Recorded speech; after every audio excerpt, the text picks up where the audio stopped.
ए रुको रुको, क्या आपको पता है कि कल मेरी वीडियो क्यों नहीं अपलोड हुई? क्योंकि मैं बिजी था नदीम भाई एंड फैमिली की दावत में। जी वही नदीम भाई जिनकी अभी लास्ट वीक में ही शादी हुई है ना। वैसे तो मैंने और माँ जी ने मिलके बहुत कुछ बनाया था, लेकिन मेहमान आपके भाई के हाथ के बने हुए ये मलाई कोफ्ते खा के बहुत परेशान हुए।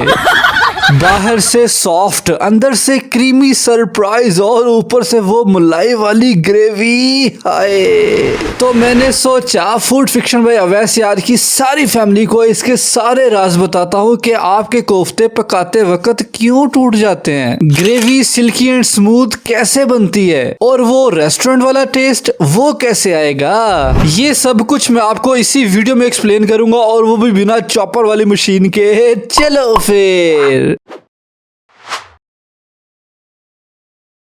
तो भैया एंड भाभी, अंकल एंड आंटीज, अगर आपके पास चॉपर मशीन है तो ये स्टेप आप उसमें करेंगे, और अगर मशीन नहीं है तो टेंशन नहीं लेनी, मैं दसदा है ना। इस तरह से आपने हवन दस्ता या कुंडी डंडा, जो भी आप इसको अपनी लैंग्वेज में कहते हैं, मुझे कमेंट करके जरा बताना तो सही कि आप इसको अपनी लैंग्वेज में क्या कहते हैं। उसके अंदर हम शामिल करेंगे सबसे पहले प्याज। एक ही मीडियम साइज के प्याज को रफली काट के इसमें डाल दिया। उसके बाद इसमें शामिल करेंगे तकरीबन 3 से 4 हरी मिर्चें इसमें चली जाएंगी। बस अभी और कुछ नहीं डालना, सिर्फ इन 2 चीजों को पहले हमने अच्छे से डंडा चला के ना इनको कूट लेना। यार मुझे कमेंट करके बताना लाजमी कि आप इस डंडे और दोरी को अपनी लैंग्वेज में क्या कहते हैं। कोई फर्क नहीं पड़ता आप दुनिया के किसी भी कोने से हो या जो भी लैंग्वेज बोलते हो, आप अपने घर में इसको क्या कहते हैं मुझे जरूर बताइएगा। मैं आप सबके कमेंट्स का बड़ी बेसब्री से इंतजार करूंगा और सबको रिप्लाई करूंगा इंशाल्लाह। खैर मैंने वीडियो को हल्का सा फास्ट किया था और बातों बातों में देखे प्याज और हरी मिर्चें हमारी अच्छी तरह से कूट ली है हमने। ठीक है, अब इसमें अगली चीज हम शामिल करेंगे वो है चिकन का कीमा। चिकन की बोटियां नहीं शामिल करनी, बाजार से आपने मशीन से कीमा ही लेना है और वो यहाँ पे शामिल करना है। और ये कीमा हम यूज कर रहे हैं तकरीबन 800 ग्राम। जी मुझे पता है कि आप कीमा ला के उसके कोफ्ते बनाते हैं, लेकिन वो टूट भी तो जाते हैं ना, उसको प्रॉपरली आप तैयार नहीं करते कोफ्तों को। मेरा मतलब है कि सिर्फ कीमा करवा लेना काफी नहीं होता। ज्यादा नहीं, 2-4 मिनट इसको कूटेंगे तो ये नरम मुलायम हो जाएगा। उसके बाद इस पे हम कुछ चीजें शामिल करते हैं, जिसमें सबसे पहले मैं यहाँ पे नमक शामिल करूंगा, तकरीबन 1 टीस्पून इसमें चला जाएगा। अच्छा, अब क्वांटिटीज आपने खुसूसन नोट करनी है। 800 ग्राम चिकन के अंदर 1 टीस्पून नमक मैं डाल रहा हूँ। ठीक है, आपने खास तौर पे ये लिख लेनी है चीजें। उसके बाद ये आ गई क्रश्ड रेड मिर्च, मतलब कि दरदरा मिर्च, इसमें चली जाएगी तकरीबन ½ टीस्पून। ये आ गया सूखे धनिया का पाउडर, ये आपने 1 टीस्पून शामिल करना है। उसके साथ ही इसमें डाल देंगे 1 टीस्पून गरम मसाला पाउडर। और अब ये आ गया अदरक और लहसुन का पेस्ट, फ्रेश पेस्ट हमने यूज करना है, ये 1 टेबल स्पून आपने डालना है। चलें जी, ठीक हो गया। अब इसमें चला जाएगा 3 टेबल स्पून ये चने का आटा है, जो भुने हुए चने होते हैं ना येलो कलर के, वो आपने उसका छिलका उतार लेना है और उसको पीस लेना है। ठीक है, उसको पीसने के बाद आपने 3 टेबल स्पून वो जो पाउडर है ना वो इसमें शामिल कर देना है। ये कोफ्तों की बाइंडिंग के लिए बहुत बेहतरीन है। और इसके साथ ही हम इसमें ऐड करेंगे 2 टेबल स्पून घी। यहाँ पे ऑयल नहीं शामिल करना, आपने घी यूज करना है, क्योंकि घी से आपके जो कोफ्ते हैं ना वो सॉफ्ट और नरम बनेंगे, जूसी बनेंगे अंदर से भी। अब जो अगली चीज इसमें जाएगी ये है 4 टेबलस्पून ब्रेड क्रम्स, डबल रोटी का चूरा 4 टेबलस्पून आपने वो शामिल कर देना है। बस जी, फिलहाल तो यही सारी चीजें थी। अब हमने एहतियात के साथ ना दोबारा से डंडा चलाना शुरू कर देना है। शुरू में हम आहिस्ता आहिस्ता स्लो डंडा चलाएंगे, जैसे ही ये सारी चीजें यकजान होना शुरू हो जाएंगी फिर उसकी स्पीड को तेज कर देना। जी मैं मानू हूँ इस काम में घनी मेहनत भी है, लेकिन जब ये तैयार होगा ना तो स्वाद भी आप ही लोगे ना। अच्छा, अब पॉइंट समझने वाला ये है कि हमने चिकन को अच्छी तरह से पहले भी कूट लिया था, अब सिर्फ हमने स्पाइसेस को मिक्स करना है। तो ज्यादा नहीं, तकरीबन 4 से 5 मिनट तो लगेंगे ही। और इसकी निशानी एक ये होगी, आपका जो डंडा है ना वो इस सारे मटेरियल के साथ स्टिक होना शुरू हो जाएगा। तो जब ये वाली कंडीशन बन जाए आप समझ लेंगे प्रॉपरली तैयार हो चुका है। ठीक है ना, ये देखिए हमारा चिकन जो है प्रॉपरली मुलायम हो गया और परफेक्टली तैयार हो चुका है। अब एक चीज जो इसमें डालनी मैं भूल गया था वो था हरा धनिया, वो हम अभी डाल लेते हैं, कोई मसला नहीं है। लेकिन हरा धनिया डालने के बाद आपने उसको साबुत इसी तरह से यूज नहीं करना, आपने उसको दोबारा से कूटना है, क्योंकि हरा धनिया बहुत बड़ी रीजन है हमारे कोफ्तों को जुड़ने नहीं देता। मैं तो पहले भूल गया था, लेकिन आपने इसको बाकी चीजों के साथ ही शामिल करना है और अच्छी तरह से कूटना है, इसीलिए मैं इसको दोबारा से अच्छी तरह से कूट रहा हूँ। ले जी, मेरी बस हो गई है। और हमारा चिकन भी तैयार हो चुका है। थोड़ा सा पोर्शन इस तरह से हाथों में लेंगे और इसका कोफ्ता बना के चेक करते हैं कि क्या सूरत हाल है। सबसे पहले तो उस चिकन को आपने ना अच्छी तरह दबा दबा के उसके अंदर से एयर रिलीज करनी है, क्योंकि अगर उसके अंदर एयर रह जाएगी तो कोफ्ता आपका हमेशा क्रैक लेके आएगा। लेकिन हमने कोफ्ते बनाने हैं क्रैक फ्री, तो अच्छी तरह से उसको दबा दबा लेने के बाद उसको इस तरह से रोल कर करके ना एक बॉल आपने तैयार कर लेनी है। इतना टाइम नहीं लगेगा और ये इतना मुश्किल भी नहीं है, आसानी के साथ बन जाएगा। ये देखिए माशाल्लाह कितनी ही परफेक्ट बॉल, कितना ही अच्छा कोफ्ता हमारा तैयार हो चुका है। नहीं यकीन आ रहा? कोई गल नहीं, एक और बना के मैं आपको दिखाता हूँ। इसी तरह से थोड़ा सा पोर्शन हाथों में लेंगे और अच्छी तरह से पहले दबा दबा के ना उसकी एयर को रिलीज लाजमी करें, और इस तरह से हाथों को चला के ना आप मेरी हाथों की रोटेशन चेक करें, और ये देखिए परफेक्टली हमारा कोफ्ता कितना ही प्यारा तैयार हुआ। दिल कर रहा है कच्चा खा जाऊं।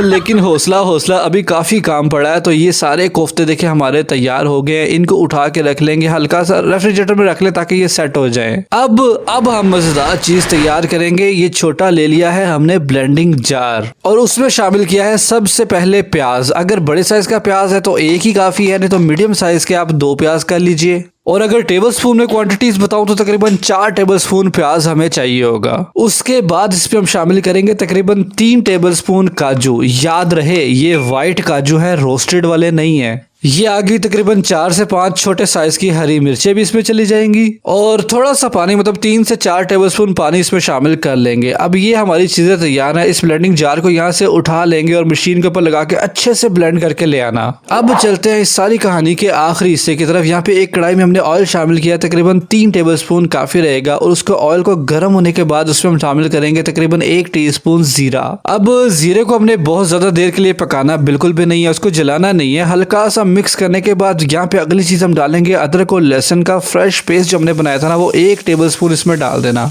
ये शुका शाकी तो करेगा, लेकिन आपने टेंशन नहीं लेनी। अदरक लहसुन को पेस्ट को आपने ऑयल के साथ मिक्स कर लेना, फिर इसकी शुका शाकी भी कम हो जाएगी। अच्छे से मिक्स कर लेने के बाद जो हमने पेस्ट तैयार किया था काजू का, प्याज का, हरी मिर्चों का, जो ये पेस्ट तैयार किया था ना, वो सारा पेस्ट लाके इसके अंदर शामिल कर देंगे। अच्छे तरीके से आपने जार को खाली करना है, एक कतरा भी जाया नहीं करना, क्योंकि यही हमारा सारा फ्लेवर है और यही हमारी सारी ग्रेवी है। तसल्ली से इसको साफ कर लेने के बाद भी ना आपने इसके अंदर हल्का सा 2-3 टेबलस्पून पानी शामिल करना है। उसको खंगाल के वो पानी भी लाके इसके अंदर शामिल कर देना है। हाँ, अब हुई ना तसल्ली। अब इन सारी चीजों को ना पहले अच्छे से हम मिक्स कर लेंगे। ये इतनी मजेदार सॉफ्ट एंड सिल्की ग्रेवी तैयार होगी ना, आप उंगलियां ना चाट जाओ फिर मुझे कहना। अब इसमें कुछ फ्लेवर शामिल करेंगे। सबसे पहले इसमें जाएगी सफेद मिर्च का पाउडर तकरीबन 1 टीस्पून, और काली मिर्च का पाउडर जाएगा इसमें 1/2 टीस्पून। अच्छा जी, ये आ गया सूखे धनिया का पाउडर, ये भी 1 टीस्पून इसमें शामिल कर देंगे। अब इस पॉइंट पे हमने नमक शामिल करना है तकरीबन 1/2 टीस्पून, क्योंकि कोफ्तों के अंदर तो हम नमक और बाकी सारे मसाले डाल चुके हैं, तो ग्रेवी के अकॉर्डिंगली यहाँ पे सारे स्पाइसेस हम शामिल करेंगे। फिलहाल तो ये सारी चीजें थी। अब आपने फ्लेम को कर देना है मीडियम टू लो, और लो फ्लेम पे आपने इसको पकाना है, अदरवाइज आपका ये जो सारा मसाला, सारा मटेरियल है वो नीचे लगना शुरू हो जाएगा बहुत जल्दी। तो फ्लेम का आपने ख्याल करना है, फ्लेम आपने हाई पे नहीं रख के इसको पकाना। अच्छे से हम इसको मिक्स कर लेंगे।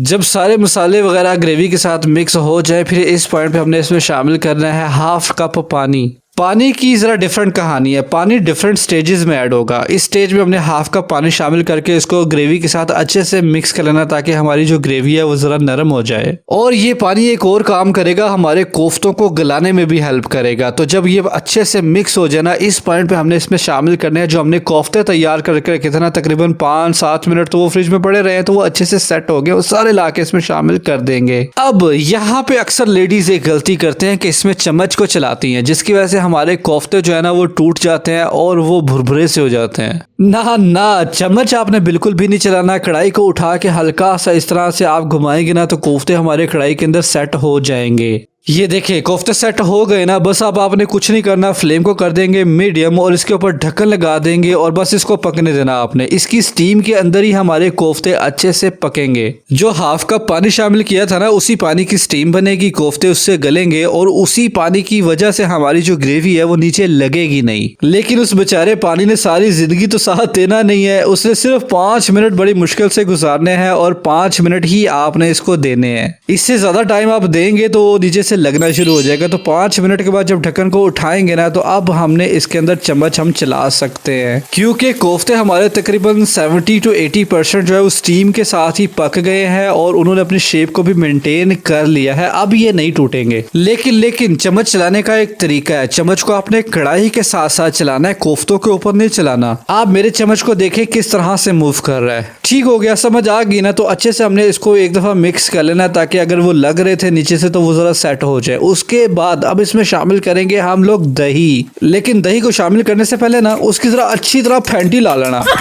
और फिर उसमें 3 टेबलस्पून आपने दही इसमें शामिल कर देना है। अब इसमें हल्का सा कलर लेने के लिए ना मैं 1/4 टीस्पून हल्दी शामिल कर रहा हूँ। आप चाहो तो इसको स्किप कर सकते हो, कोई प्रॉब्लम नहीं है। डालना हो तो कलर अच्छा आएगा, डाल सकते हैं। इस पॉइंट पे हमने शामिल करना है गरम मसाला। पहले हमने जो मसाले डाले उसमें नहीं डालना। इस पॉइंट पे हमने 1/2 टीस्पून गरम मसाला इसके ऊपर स्प्रेड कर देना है और उसके बाद चम्मच को हल्का हल्का चला के ना सारे मसालों को मिक्स कर लेंगे। मैं अगेन कह रहा हूँ, चम्मच देखे मैं किस तरह से चला रहा हूँ। चम्मच में कोफ्तों के ऊपर नहीं चला रहा हूँ, चम्मच में चला रहा हूँ या तो ग्रेवी के अंदर या फिर कढ़ाई के साथ साथ। इस पॉइंट को जरा नोट करें ना।